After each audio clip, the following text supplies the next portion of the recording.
Hi, and welcome back to Fedmail. Thank you for joining us on this Friday afternoon. Shabbat Shalom. Today is a solemn day, the 700th day since October 7th, and what an incredibly difficult time period it has been.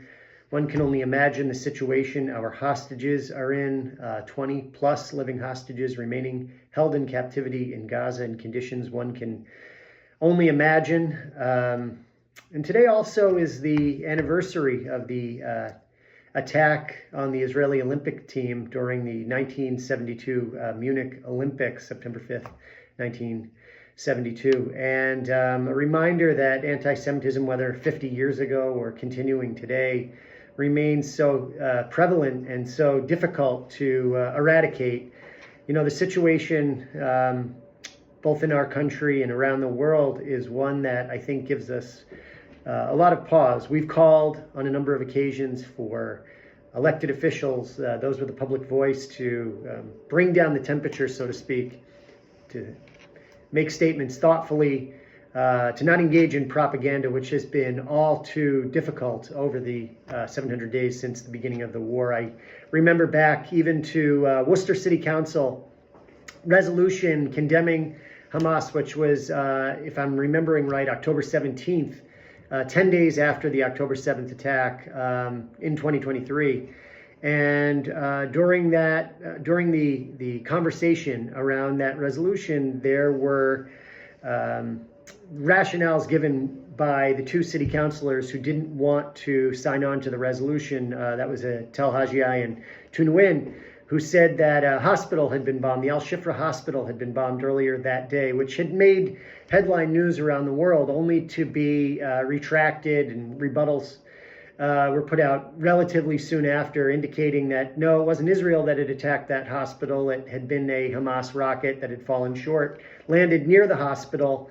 But nonetheless, the damage was done. And that was only one instance, maybe the first instance, of how propaganda, misinformation had been used during this war to change minds. And just this week, major report, again, headline perhaps, came out from a Genocide Scholars Association indicating that genocide was taking place. A majority of their voters, the voting members, 80% or something like that, had said that there was genocide taking place in Gaza. And then it turned out, when things were uncovered, anybody could have joined the association. Anyone could become a member.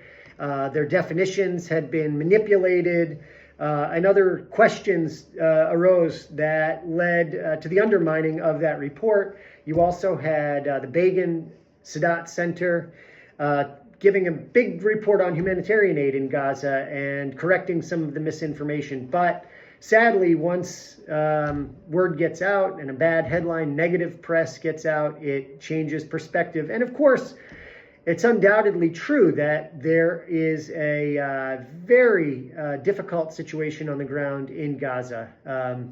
There's no question about that. And polls reveal yet that something like 25% today of the people of Gaza would continue to support Hamas being in power there after nearly 2 years of the war. Major confrontations continue within Israeli society over the continuation of the war. A large number of Israeli protesters are showing up now on a daily, weekly basis, calling for an end to the war, calling for a comprehensive settlement to it, meaning that the hostages would be brought back in return for Israel leaving Gaza. Who knows what the details of these negotiations will end up looking like when they get down into the rooms where these items are discussed. But Hamas has again signaled a willingness this week to maybe follow through on this plan. Now, in the past, that's happened, and items are retracted, pulled back, new priorities are added, new conditions are added to the negotiations that stall the whole thing or collapse the whole protocol for the negotiated agreement. So we'll see where things go. But again, you have to keep the humanity in mind, what the situation looks like for the hostages, what the situation looks like on the ground, how difficult it is for the IDF to continue this operation with the manpower, the critical manpower crisis that they're in, the effect that that's had in relation to these bills that have come up in the Israeli Knesset with the Haredi conscription, and then, of course, with PR around the world and with the way even Jewish community members are feeling about Israel today. All of this is incredibly complex and disheartening in a lot of ways. So it's difficult to see. So I suppose that we can just say that we hope that peace prevails, that Hamas will surrender, that the hostages come home safely and swiftly, that people can begin rebuilding their lives, and we can begin to focus our attention in other areas, because after nearly 2 years, it has been an incredibly difficult period for all of us. So 700 days on, hoping for better days ahead. I want to alert you to a few events coming up in our community. Speaking of better days ahead, we have an EMEC Medical Center delegation coming in this Sunday. A number of you have RSVP'd to the brunch. I also want to remind you that Greg Roman from Middle East Forum is speaking here on 9/11 at the JCC. That is a big one. He's a very, very well-known name in the world of political analysis, especially as it relates to Israel and the Middle East. He's with the Middle East Forum, of course. And then on 9:30, we have Meyer Soloveichik speaking at Assumption, and I can't wait for that. I'm really looking forward to it. 9:28 is B'nai B'rith's memorial service. That's B'nai B'rith Cemetery memorial service on 9:28, and a number of Back to Shul events. Pretty cool to hear that. Back to Shul. Taking place in the community. So check with your congregation, and if you don't belong to one, well, we've got a lot of great congregations in the community.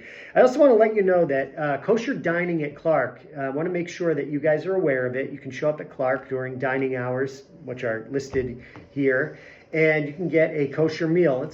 There's a charge for it, but it's very affordable. Food is great.